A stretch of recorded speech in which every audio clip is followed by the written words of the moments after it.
It began with a soft whisper. It was a sound that no one could figure out, a sound that whispered below their peripheral attention. It started to ooze through the walls. It was like this sound lived in the old Holloway mansion. No one resided in this house for decades. Actually, no sane person, at least.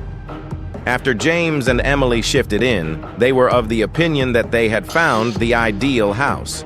It was priced at an all-time low, and something told them that this might have been pure luck. An elegant Victorian estate boasting of soaring ceilings, antique wooden floors, and an eerie charm that put a spell on Emily. When it was night, the first night was calm with perhaps a few creaks here and there as the old settled. But on the third night, it finally came to Emily. The whisper. It sounded faint and dragged and felt like someone was trying to murmur beyond her understanding. It was tough for her to realize. James, always the skeptic, was laughing furiously. But then it moved on from there. One night, Emily admired the chandelier while standing by the magnificent staircase, touching the fine details of the handrail. And that's when she noticed it, a cool breath at the nape of her neck. She quickly turned around, and to her surprise, her heart drumming in her chest, there was no one within sight, only the corridor that was poorly lit and seemed to extend into nothingness deeper. James was beginning to shift. In the middle of the night, he'd lay there wide-eyed and staring at the ceiling. Sometimes, when Emily was looking for him, she would find him frozen at the window, seemingly talking to himself, and his image morphed in the glass. "What are you talking to yourself about?" That's the question that he would just stare back, speechless. That was just the tip of the iceberg. After that, there was the crawling sound. At first, it was a quiet sounding like a mouse was rolling in the walls. But then, it turned into something more calculated, like scratching, and afterwards screaming. A voice that was aggressive and impatient coming from underneath the floorboards. One night, overwhelmed and unable to endure it further, Emily took a flashlight and forced open a loose wooden plank in the living room. Discovering what lay beneath sent shivers down her spine. A notebook, aged, weathered, and marked with dark blemishes. The writings were composed in an unsteady and shaky handwriting. The final entry stated, "The whispers, they originate from beneath. I can't silence them. I'm turning into one of them." A sudden whisper sounded right next to her ear. For the first time, Emily turned and saw it. A vaguely human figure, its lips forming silent words she couldn't comprehend. Its empty eyes stared deeply into her as the ground beneath her started to shake. A deep, primal scream erupted from James upstairs. The house had ceased merely whispering. It was reaching out to them. It was feeling hunger. The Holloway mansion returned to silence the following morning.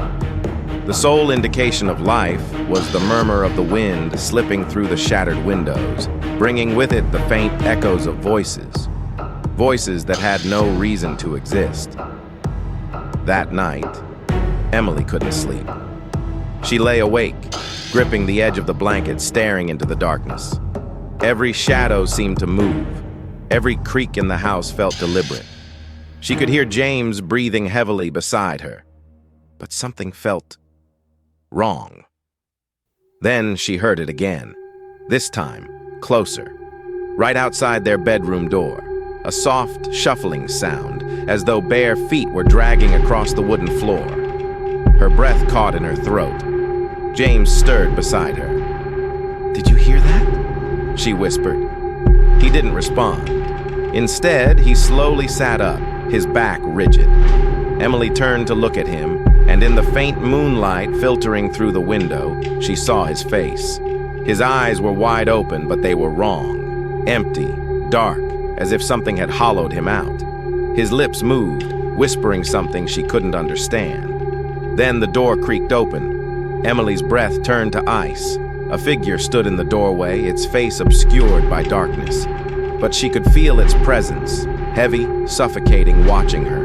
James turned to look at it, then back at her.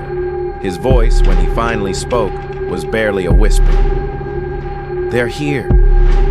Emily scrambled out of bed, reaching for the bedside lamp. The light flickered weakly before dying out completely.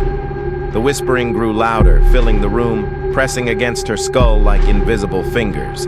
The shadows moved. Something cold brushed against her arm. She screamed. James stood, his movements slow, unnatural. He reached for her, his fingers curling around her wrist. His grip was like iron. "You need to listen," he said, his voice not quite his own. "They just want to be heard." Emily thrashed, pulling away. She grabbed the journal from the nightstand and, without thinking, hurled it toward the doorway. The figure there let out a hiss, the pages scattering across the floor. Then, silence. The room was empty. The whispers had stopped. James blinked, his face returning to normal. "Emily," he murmured, his voice thick with confusion. She didn't answer. She was already moving, grabbing her bag, dragging him toward the door. "We need to go, now!" They fled the house, stumbling into the cold night. Behind them, the Holloway mansion loomed, silent and dark. But as they reached the car, Emily swore she heard it one last time, a whisper on the wind calling her name. The house wasn't finished with them yet. Weeks later, James and Emily moved into a new apartment across town.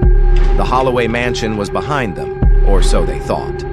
One night, Emily woke up to the feeling of someone standing over her. She opened her eyes, but there was no one there, only the faintest sound of breathing. James, asleep beside her, murmured something under his breath. Emily leaned in, her blood running cold. He was whispering, a whisper she had heard before. Then, from the farthest corner of the room, a soft voice echoed back. "We are still here." The nightmare wasn't over. It had only just begun.